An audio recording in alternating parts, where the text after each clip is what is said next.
তারপরে তারা ঢুকে আমার স্ত্রীরা মারছে, আমার স্ত্রীরা মারার পর আমার পান মারছে, হাতে পান মারছে, 10টা সিলি হয়েছে। আমার ঘরে টাকা ছিল 4 লক্ষ, তারা টাকা নেওয়া যায়, চেন ছিল, কানের জিনিস ছিল 10 আনা, কানের জিনিস নেওয়া যায়। আর আমার কয়েকদিন পর পর হুমকি যায়, তোর সন্তান মেরে পেলামু, মামলা তুলবি, আমাদেরকে এত করে টাকা দিবি।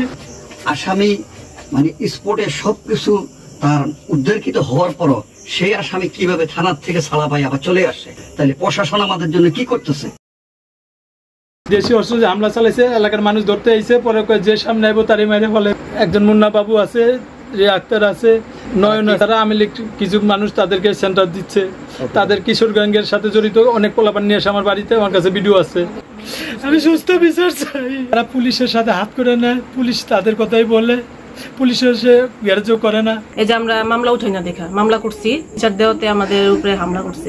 4 লাখ টাকা নিছে, আমরা কিস্তিতে টাকা উঠাইছিলাম, সব ডকুমেন্টস আছে। 4 লাখ টাকা নিছে।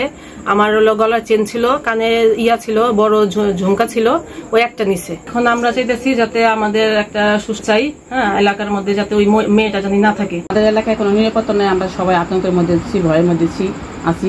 ওদের ভয়ে কেউ নিরাপদ পাইতেছে না। এখন ডক্টর ইউনূসের কাছে আমাদের এটাই আবেদন যে সে যেন সুষ্ঠু বিচার করে। সকাল 8টার ঘটনা, নাইমা আসলো, আসার পরে একটা বটি হাতে আর স্যান্ডেল হাতে আসে না, পট করে ইয়েতে ওটা খাবলা দিয়ে আমার গলার চেনটা নিয়ে গেল। চেনটা হাতে নিল, জামাটা টানতে ছিঁড়া ফেলাইলো। এই চিল্লাচিল্লি শুনে আমরা আইছি আর কি। হ্যাঁ, দেখলাম নিচে গেট লাগানো, পরে গেট করলো, পর বাইরে দেখলাম যে রক্তাক্ত আর কি। হেরা বাইরেছে, তখন কইতাছে যে যাইবো হেরাই পার দিব আর কি। রাত করে হাঁটতে বেরিয়েছে, তখন দেখি এদিকে চিল্লাচিল্লি, আসছি তো ভাই তো উপরে রক্তাক্ত, একজন চাকু নিয়ে বের হয়ে গেল, আমরা এসে দিকে নিচের গেট তালা মার। ঘটনা হচ্ছে বিল্ডিং এর ভিতরে, কিন্তু আমরা তো এখানে চিল্লাচিল্লি শুনতেছি।